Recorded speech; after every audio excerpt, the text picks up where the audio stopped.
अच्छा बंधुओं, कुमारावस्था, युवावस्था और वृद्धावस्था, ये तीन अवस्थाएं हैं। बाल अवस्था को छोड़ दिया जाए, बाकी कुमार अवस्था से ठाकुर जी का भजन प्रारंभ कर देना चाहिए, लगभग 10 वर्ष के बाद की आयु से। तो कुमार अवस्था के जो वैष्णव भक्त हैं वो ठाकुर जी को माधव नाम से पुकारें।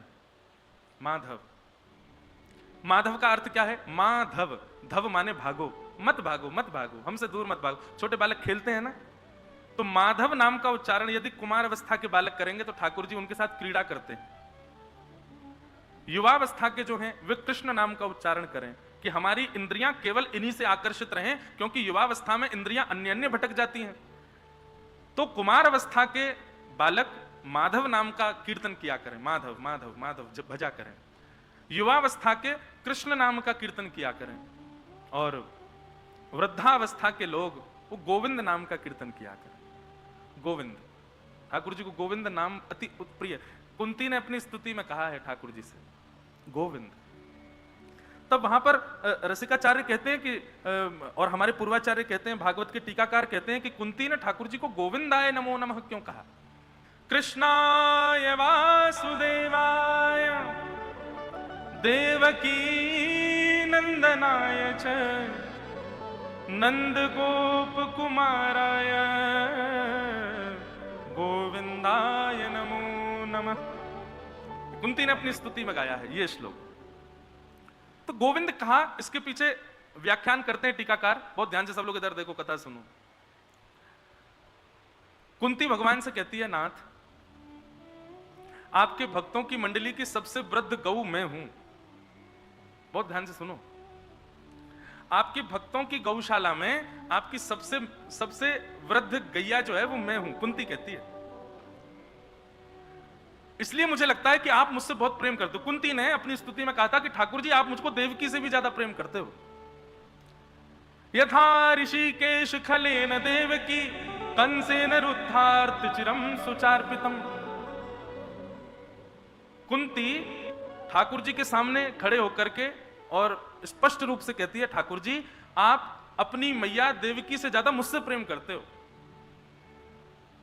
ठाकुर जी बोले, प्रेमी का स्वभाव होता है वो सदैव कोसता रहता है, तुम मुझसे ज्यादा उसको प्रेम करते हो, उसको प्रेम करते हो, तुम उससे ज्यादा तुम्हारी प्रीति। ये पहला प्रेमी देखा हो ये कह रहा है कि तुम अपनी मैया से ज्यादा मुझसे प्रेम करते हो। प्रेमी कभी ऐसा नहीं कहता कि आप उससे ज्यादा मुझसे प्रेम करते हो, वो सदैव शिकायत ही रखता है तुम उससे ज्यादा प्रेम करते हो। मंदिर में भी जाते हैं, आगे वाले दर्शनार्थियों को प्रसाद मिल जाए, माला मिल जाए, तो पीछे वाले इनको लगती है ये ज्यादा भाग्यशाली हैं, इन पर ज्यादा कृपा है ठाकुर जी की, ये देखो कितने बढ़िया हैं, इनसे ज्यादा प्रेम करते हैं। तो ये प्रेमी की शिकायत हमेशा रहती है कि आप उससे ज्यादा प्रेम करते हैं। पर यहां कुंती तो डंके की चोट पे कह रही है कि आप अपनी मैया से ज्यादा मुझसे प्रेम करते हो। भगवान बोले, आपको कैसे पता कुंती बुआ कि हम आपसे ज्यादा प्रेम करते हैं? तब कुंती कहती है, गोविंदाय। केवल एक शब्द में ही पूरा उत्तर है। ठाकुर जी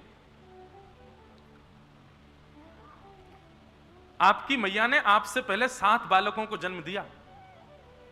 7वें बालक बलराम जी तो रोहिणी के गर्भ में पहुंच गए, और उससे पूर्व के 6 बालकों को कंस ने मार दिया। आपने अपने सगे भाइयों की रक्षा नहीं की, पर मेरे 5 पुत्रों की रक्षा आप ऐसे कर रहे हो जैसे छाया साथ में रहती हो। इससे मुझे इस बात की स्पष्टता होती है कि आप देवकी से ज्यादा मुझसे प्रेम करते हो। हे नाथ, आप मेरे गोविंद हो और मैं आपकी गैया हूं। तो गोविंद शब्द का अर्थ क्या लगाया? तब टीकाकार कहते हैं कि ग्वारिया जो होता है ना, वो अपनी गौशाला में सारी गैयाओं से प्रेम करता है।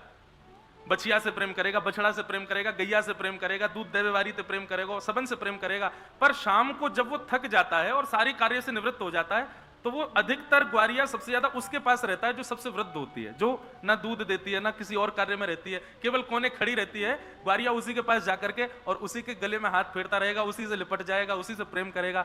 इसलिए यहां पर कुंती ने ठाकुर जी को गोविंद कहकर के संबोधित किया कि ठाकुर जी आपकी भक्त की गौशालाओं में आप सबसे प्रेम करते हो, छोटे भक्त हो, मछले भक्त हो, सब भक्तों से आप प्रेम करते हो, पर मेरे लिए आप गोविंद हो, मैं आपकी वृद्ध गैया हूं, आप मेरे गोविंद हो, सबसे प्रेम करते हो, पर लिपट करके और अपनी थकान तो आप मुझसे ही दूर करते हो। ठाकुर जी यहां से यह संकेत प्राप्त हुआ कि कुमार अवस्था के बालक माधव का कीर्तन करें, युवावस्था के कृष्ण का कीर्तन करें, और वृद्धावस्था के गोविंद का कीर्तन करें।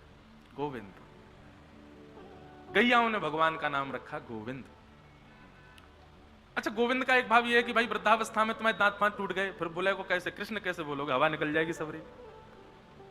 लेकिन गोविंद ये तो सहज ही निकल जाता है। द न भी बोले, अंत का दकार न भी बोले, तो गोविंद कहने मात्र से भी पूर्णता गोविंद ही हो जाता है। इसलिए गोविंद, गैयाओं ने भगवान का नाम रखा गोविंद।